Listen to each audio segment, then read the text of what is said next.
بسم اللہ الرحمن الرحیم۔ حسب معمول عابد اوان آج کی بات کے ساتھ حاضر ہے۔ ناظرین، روزے کی تین بنیادیں ہیں، تین چیزیں ہیں جن کے اوپر روزہ قائم ہوتا ہے۔ اگر ان تینوں میں سے کوئی ایک چیز بھی مسنگ ہو تو روزہ نہیں رہتا بلکہ صرف فاقہ کشی بن جاتا ہے۔ نمبر ایک بات، یہ نیت رکھنا، یہ ارادہ باندھنا اور اللہ تعالیٰ کے ساتھ بھی وعدہ کرنا اور اپنی ذات کے ساتھ بھی کہ جو مجھے موقع اس رمضان کے مہینے میں ملا ہے اور جو پابندیاں میں نے اپنے اوپر لگانی ہیں، انشاءاللہ اس رمضان کے گزر جانے کے بعد جو آئندہ 11 مہینے مجھے ملنے والے ہیں اگلے رمضان تک، یا جتنی بھی میری زندگی ہے، میں بالکل اسی پیٹرن پہ گزاروں گا جس پیٹرن پہ یہ میں مہینہ گزارنے لگا ہوں۔ یہ اس بندے کا ارادہ ہونا چاہیے پکا، کیونکہ رب تعالیٰ نے صرف بھوک کاٹنے یا پیاس کاٹنے کے لیے یہ مہینے پہ ہمیں پابند نہیں کیا ہے۔ اللہ تعالیٰ نے تو فرمایا ہے کہ یہ میں نے اس لیے فرض کیا ہے کہ تاکہ تم تقوی اختیار کرو، تم متقی بن سکو۔ تو بندے کا ارادہ یہ ہونا چاہیے کہ میں اس مہینے کے ایک مہینے کے ریفریش کورس کے بعد باقی کے جو مہینے ہیں زندگی کے، وہ بھی میں بالکل سیم اسی طرح گزاروں گا جو میں یہ ٹریننگ اس مہینے میں لے رہا ہوں۔ پہلی بات۔ دوسری بات یہ ہے کہ میں دانستہ طور پر کبھی بھی تقوی کے برخلاف کوئی عمل نہیں کروں گا، اور تقوی کی جو بنیادی شرائط ہیں ان میں سے جو سب سے بڑی شرط ہے وہ یہ ہے کہ میں معاشی لحاظ کے ساتھ خود انتہائی میانہ روی کے ساتھ زندگی گزاروں گا، اور جو میرے پاس مال ہوگا وہ میں اللہ کی مخلوق پر اللہ کی راہ میں خرچ کروں گا۔ یہ سب سے بڑا اہم ترین معاملہ ہے جس کی بہت ہی غلط قسم کی ہمارے پاس اس کے غلط تصورات ہیں۔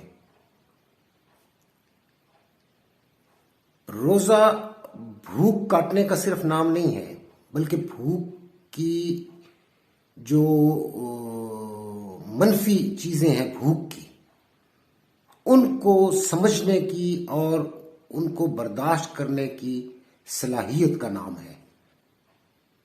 آپ میں وہ خاصیت پیدا ہو کہ آپ کو پتہ چلے کہ بھوک اور پیاس کیا ہوتی ہے، ناداری کسے کہتے ہیں، اور پھر ایثار کا جذبہ آپ میں ہو، آپ قربانی دے سکیں، آپ کے پاس جو ہے وہ آپ اللہ کی راہ پر خرچ کریں۔ یہ روزے کی بنیادی روح ہے جو میں زیادہ زور دے کے سمجھانا چاہتا ہوں۔ ہمارے ہاں یہ رواج بنا ہوا ہے کہ جی بڑی اہتمام کے ساتھ افطاری، بڑے اہتمام کے ساتھ سحری۔ یہ نہیں ہے۔ بھوک برداشت کرو، اور روزہ یہ سکھاتا ہے کہ جو کھانا پینا عام دنوں میں تمہارا ہوتا ہے اس سے کم کرو۔ اگر تم عام زندگی میں 2 روٹیاں کھاتے ہو تو 1 روٹی پہ آ جاؤ۔ دن میں تو بھوک برداشت کرنی ہے، صبح شام بھی۔ اس روزے کا کوئی فائدہ نہیں ہے کہ 3 پراٹھے سحری کے وقت کھائیں، پاؤ مکھن کھا لیں ساتھ، اور لسی کے 3 جگ پی لیے اور ملک شیک پی لیا، اور پھر کہا جی کہ میں اب روزہ میں نے رکھ لیا ہے۔ اور پھر جب افطاری ہوتی ہے تو دسترخوان پہ 100-200 چیزیں رکھ دیں۔ نہیں، جو روٹین میں آپ نے کھانا پینا ہے اس سے بھی کم کر دیں۔ کیا ہم روٹین میں روز کھانے کے ساتھ فروٹ کھاتے ہیں؟ نہیں کھاتے۔ رمضان میں کیوں کھائیں گے؟ رمضان میں نہیں کھانا۔ روزہ کی روح یہ ہے کہ اگر میں عام زندگی میں 2 روٹیاں رات کو کھاتا ہوں تو میں 1 پہ آ جاؤں، لیکن ہم کیا کرتے ہیں کہ ہم عام روٹین میں 2 روٹیاں کھاتے ہیں، تو رمضان میں روٹی شاید کھائیں گے بھی نہیں، تو باقی چیزیں اتنی ہوں گی کہ اس کا کیا فائدہ ہے یار؟ آپ کا پڑوسی سحری اور افطاری کے لیے بھی اس کے پاس کچھ نہ ہو اور ہم 20 چیزوں کے ساتھ افطار کر رہے ہوں، اس روزے کا کیا فائدہ کیا ہے؟ روزہ تو یہ نہیں سکھاتا۔ روزہ تو قربانی کا جذبہ سکھاتا ہے۔ اور تیسری بات جو ہے وہ ہے کہ مکمل تقوی، ہر معاملے میں تقویٰ، میری سوچ میں بھی تقویٰ ہو، میری آنکھوں میں بھی تقویٰ ہو، میری زبان میں بھی تقویٰ ہو، میری ہر میرے سر سے لے کے پاؤں تک جسم کا ایک ایک حصہ، میرے دماغ کا ایک ایک خلیہ، میری سوچ، میرا فکر، وہ صرف تقوی پر ہو۔ یہ 3 چیزیں، اگر ان 3 چیزوں میں سے کوئی ایک چیز بھی مسنگ ہے تو خدا کی قسم وہ روزہ نہیں ہے، صرف فاقہ ہے، بالکل فاقہ ہے۔ اور اللہ تعالیٰ کو ہماری بھوک سے کوئی غرض نہیں ہے۔ اللہ کی منشا کیا ہے کہ ہم تقوی اختیار کریں، اور تقوی کا تقاضا یہ ہے، ہم لوگ روزے رکھتے ہیں اور ضائع کرتے جا رہے ہیں، رکھتے ہیں اور ضائع کرتے جا رہے ہیں، صرف اس ایک عمل پہ۔ ایک روایت پتہ نہیں کہاں سے علماء نے ڈھونڈ ڈھانڈ کے نکال لی ہے، سچ ہے جھوٹ ہے، میرا تو ذہن نہیں مانتا کہ میرے آقا کا یہ فرمان ہو، کیونکہ میرے آقا کی زندگی تو وہ بالکل چلتا پھرتا مجسم قرآن ہے۔ وہ یہ ہو ہی نہیں سکتا کہ ان کا یہ معنی ہو، اگر یہ حدیث ہے بھی کہ جی افطاری کا بندوبست کرو اور سحری کا بندوبست کرو، وہ یہ بندوبست ہو سکتا ہے کہ آپ نے سحری اور افطاری پہ کیسے خرچ کرنا ہے، غریب غربا میں کیسے تقسیم کرنا ہے، لیکن اس کا معنی یہ کر دیا گیا کہ جی بہترین سجاؤ دسترخوان، کھاؤ۔ خدا کی قسم روزہ فارغ ہو جاتا ہے آپ کا، میرا جو بھی یہ کرے گا اس کا روزہ نہیں رہتا، وہ فاقہ بن جاتا ہے۔ عام روٹین سے جو ہٹ کے خوراک کھاؤ گے وہ روزہ ضائع کر دے گا، روزہ آپ کا صرف فاقہ ہو جائے گا اور کچھ بھی نہیں ہونا۔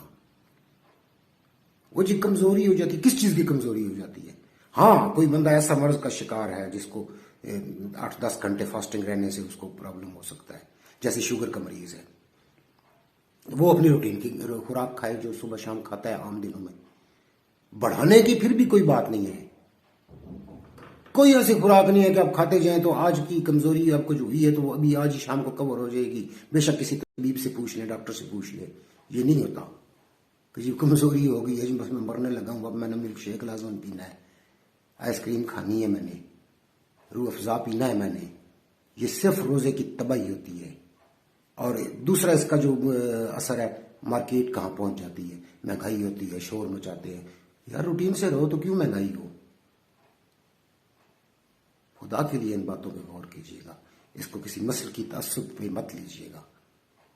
میں آپ کو حقیقت بتا رہا ہوں، خدا کو حاضر ناظر جان کے کہہ رہا ہوں، اور بڑی تحقیق اور ذمہ داری سے کہہ رہا ہوں یہ بات، کہ روزے میں بسیار خوری، روٹین سے ہٹ کے زیادہ چیزیں کھانا قطعاً بھی اس کا کوئی ثواب نہیں ہے، اور نہ ہی اسلام اجازت دیتا ہے۔